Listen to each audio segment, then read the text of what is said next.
What's happening, boys? Will Freeman, RevolutionaryLifestyleDesign.com. Coming to you today to talk about why you should aim for a flat stomach instead of a six-pack, okay? Now, don't get me wrong. A six-pack looks great. Women love a six-pack, no matter what they say. I don't care if you're big or I have abs. That is garbage. They love it. They love the Brad Pitt Fight Club body, which probably was not natural, by the way, considering that he was on steroids for movies like Troy and things like that. But with that said, the amount of effort that you need to not only get it, but maintain it becomes a thing of diminishing returns or many times counterproductive returns. Okay, I call it the 80% principle. The 80% principle is something that I came up with where 100% is getting the maximum level in anything that you aim for. But once you get above 80%, you start to subject yourself to diminishing returns. You know, the amount of effort is not worth, or the reward is not worth the amount of effort, or counterproductive returns where you keep putting in effort and it starts to work against you, okay? One example I use is fashion, okay? With 80%, you look terrific, you don't have to spend a ton of money, you can have, really minimalist wardrobe and look better than like 99% of guys. 100% makes you a slave to trends. Your pictures look ridiculous 3 years later when that's out of fashion. One example is those fucking huge beards that guys are growing out. And it also puts you in the territory of being questionable, where some girls might question your sexuality. So it's actually not that there's anything wrong with that, but it works. It's counterproductive. That's just one example. Like hardcore competitive bodybuilding is another example where you're like 150 pounds of muscle and you gotta take all these drugs and stuff. So like 80% is where you want to aim, okay? And a flat stomach, natural genetic potential, or is like the 80%, okay? Or you can do cycles and stuff like that, but you're still aiming for like that 80% result. And the reason why, there's 3 reasons why I don't suggest you aim for a six-pack and you aim for a flat stomach instead. Number 1, it's too hard to maintain, okay? Abs, no matter what you hear, are not from secret foods or secret diets. They are made in the kitchen, and they are made to get them, you have to go through a hardcore caloric deficit, all right? The law of thermodynamics does not play favorites. You have to cut calories hard, and to maintain them, you have to eat less because you are at a less weight. You weigh less. To maintain 8% body fat means that you have to eat less than if you were to maintain 12% body fat. You need to literally eat less calories per day, which means that little dessert that you look forward to at the end of the day, you can't have because you got to stay lean all year round, all right? And to get there, you need to diet really hard. A lot of guys underestimate how much you need to do to get to a six-pack. Even from a flat stomach, a six-pack is pretty far away. It takes a fair bit to get there, and your mood is not going to be particularly high when you're doing hardcore caloric restriction. Your energy is going to be lower, and it's not a particularly easy thing to do. All right. Just as important is sodium and carbs. Okay, sodium and carbs do not make you fat. Eating too much, eating more than your caloric maintenance makes you fat. However, sodium and carbs make you look fat. Some of you might have seen some of my older videos where I had a cheat meal before and my face is puffy. All right. As you get older, I'm 34. You process salt less efficiently. All right, and it makes you look bloated. Especially if you eat a lot of carbs, and especially if you've had a few beers, you will look fat, or you won't look fat per se, but your abs won't be showing because they will be covered in water weight that you got from eating carbohydrates, which are 80% water, and salt, which makes water stick to you. So you look a bit bloated and you look like you have a bit of water on you. You might not look fat per se if you have a flat stomach, but you could have six-pack, when you're eating properly, but that won't show if you eat sodium and carbs a few times a week. All right, so those 2 to 3 cheat meals that you have a week, even when you have your calories in check and you are at the right body fat, will kill your six-pack look, because it might take you a day or so to get rid of that excess water weight. And this is true for me even if I am using diuretics, like I use natural diuretics like dandelion root from Now Foods. Even with those, I eat McDonald's or something disgusting the night before and I have a few beers and I ate a lot of carbs and a lot of salt, the next day I'm going to have a couple pounds of water weight that I'm carrying around, even with the diuretics. So what I'm trying to say is it's difficult. You have to restrict yourself a lot to keep that year round. It really is an effort. And if you are focused on business as your primary priority like I am, and you have other goals that aren't just fitness goals, like lifestyle goals, and you have goals with girls, and you're really giving it 110% in all areas of your life, it is hard to be that restrictive in one area, especially if there's not a major, massive benefit for it, which I don't think there is for holding onto a six-pack, okay? Also, one thing to keep into account is that most ripped guys that you see, like all the fitness models, all the YouTube guys, all those guys with 8-pack abs are on drugs. They are on testosterone, they are on probably tren and other hardening agents like Anavar, and they also use ephedrine and caffeine to burn fat and to kill their appetite. If you look at the article linked to in the YouTube notes below, you'll see a picture of me where I was still natural, but I was taking ephedrine and caffeine. I was in Canada at the time, so ephedrine and caffeine are legal. Ephedrine is not legal if you're in the US, and those two compounds combined actually burn fat. They are the most effective fat-burning drug on the market combined. They actually burn fat, and they also kill your appetite so that you're not hungry. So when I dieted down to that ripped look, I was not taking performance-enhancing drugs, but I was taking those stims to get me there. It would have been very, very difficult to do that without stims because your appetite kicks into overdrive when you are dieting for a long period of time, especially when you're trying to get down to those lean levels. All right, so not only is it very hard to maintain all year round, but it is very, very hard to maintain all year round without drugs, performance enhancement drugs, as well as stimulants, okay? Number 2, you look small with your shirt on.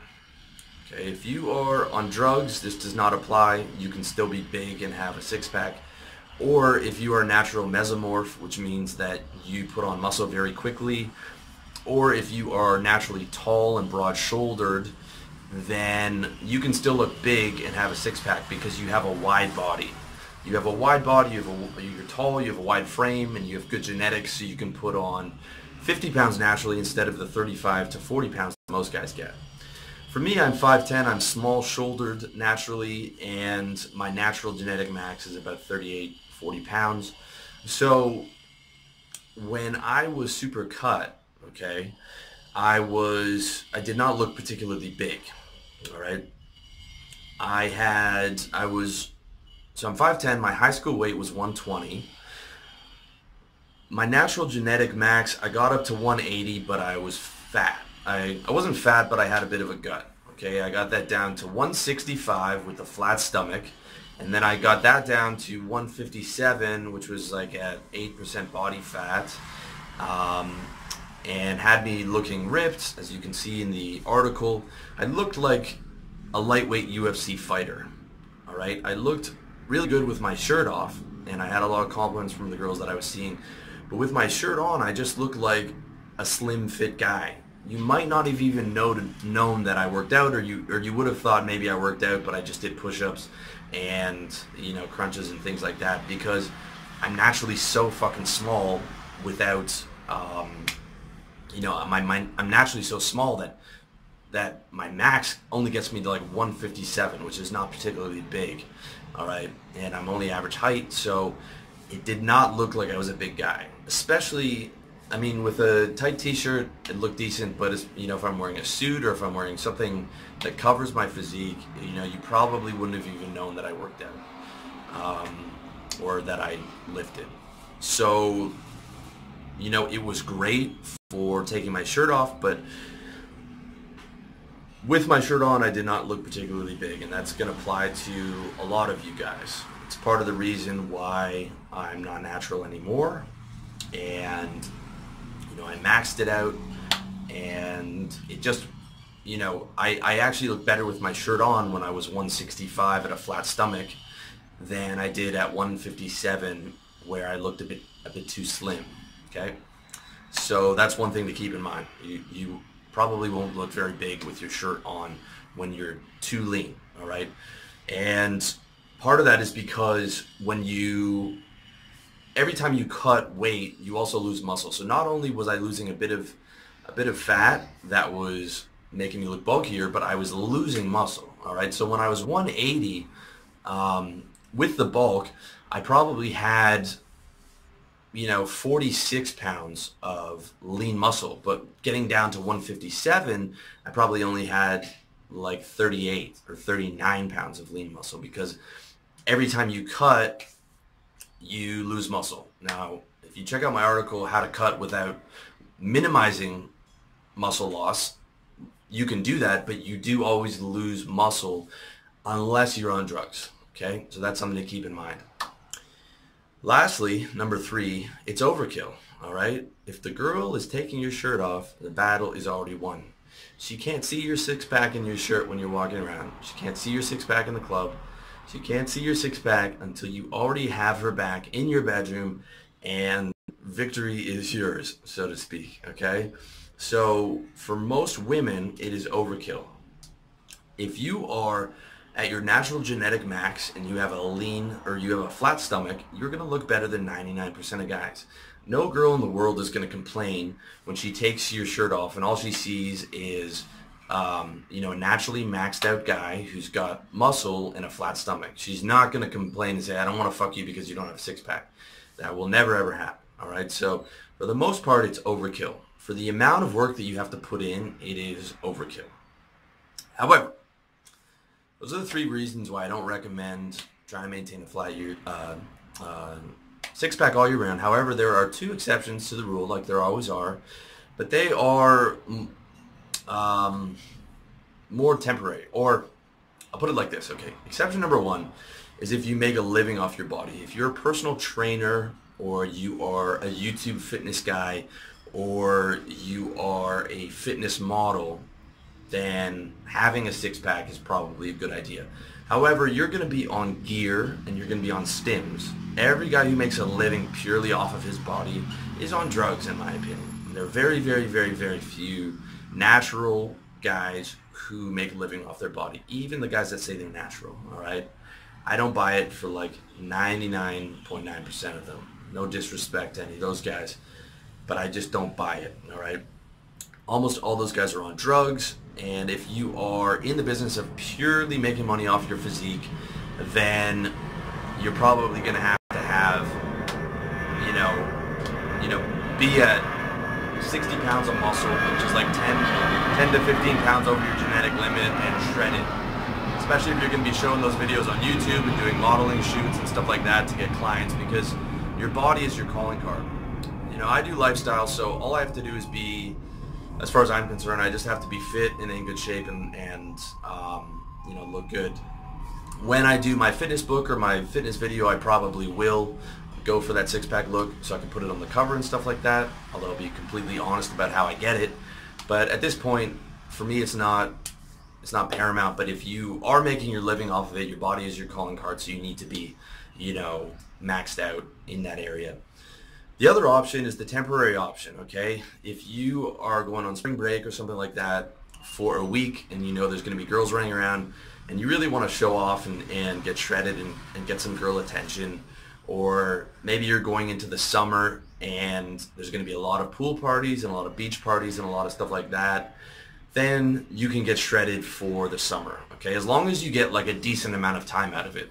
It's not worth it to get shredded for just one pool party, but if it's like 2 weeks on spring break or 2 months of the summer where you're going to be on the beach all the time at pool parties, then, you know, really getting shredded and being able to show off a little bit will get you that extra attention from girls because you have your shirt off, all right? You're not walking around the street. You have your shirt off, so, you know, from time to time it might be a fun thing to do and just to feel really good about yourself at the parties and stuff like that. The other option, which is the better temporary option, in my opinion, than just getting shredded for the summer, is for your online dating pics, all right? In the article, you will see my Tinder pic where I was shredded up. I was still natural, so I looked a bit too slim, but I got a lot of good responses from that six-pack picture. A lot of good responses, all right? And all you have to do is just get real cut and then take some good pictures with a DSLR camera, or get your buddy to take them in maybe natural lighting or a good lighting setup, and use those as your online dating picture, all right? And I can tell you this, as long as you don't get fat afterwards, okay? As long as you're not showing up to the date fat, you're gonna be good, okay? The girl is not gonna come home, take your shirt off and be upset that you don't have a six-pack. As long as you still have a flat stomach and you're in shape, the girls are gonna be perfectly happy and she'll never bring it up, all right? I mean, like I said, no girl's ever gonna complain about a guy who's in great shape and only has a flat stomach. He, you know, not having that six-pack is not a problem once she takes your shirt off. Once she takes your shirt off, you're already good to go. But it is a super effective tool for getting women online, especially on Tinder. You can check out my book, How to Get Laid, on Tinder.com to see exactly how to do that, and it's got some more of my pictures in there. You can also check out the article below this video to see a couple of pics that I use for Tinder that worked really well. Do not believe the hype that girls don't like shirtless pictures and girls don't like six-pack pictures. The girls who are down to fuck and the girls who are horny and the girls who want to have sex with a good-looking fit guy and like shirtless pictures of a good-looking guy, all right? Everything out of their mouth to the contrary is fucking garbage. With that said, those are probably the only exceptions for getting a six-pack. If you're making your living off your body, or if you're doing it for temporary situations where you will get a return on your investment. But for the majority of the year, the return on your investment is just not there, in my opinion. And I suggest you concentrate on maxing out your natural genetic potential and just keeping a lean stomach. And the way to know when you've hit a lean stomach and the way to know when you can stop is when you have these two things, okay? Your cheekbones are showing, all right? Being lean is as important for your body as it is for your face, all right? The number one thing girls care about is your face, all right? More than your body. And you want your cheekbones to be able to show. You don't want to have a puffy face. So once your cheekbones are showing, you know you're doing good. And number two is when your hip daggers are showing, all right? If you remember that old school video of D'Angelo where he had, the hip daggers are like the line between your hip bones and your obliques. And you want that line to be visible. I find girls actually like that as much as a six-pack. And that's something I have right now. You can see it in the pictures that I use in the article. I use that on one of my Tinder pictures too, where I didn't quite have a six-pack, but I was more muscular and I had those hip bones showing, and I got, you know, compliments on that even from the messages from girls on Tinder. So those hip daggers, which is like the line between the obliques and your hip bones, is a very sexy thing for girls, and that's when you know that you can stop the diet. Once you get to the cheekbones showing, the flat stomach, and the hip daggers, those are the markers. So that's where you want to stay year-round, in my opinion. All right. So that's it, boys. As always, I want to thank you for watching the video, listening on iTunes, listening on SoundCloud, checking out my website at revolutionarylifestyledesign.com. And as always, I wish you all the best in your personal development journey.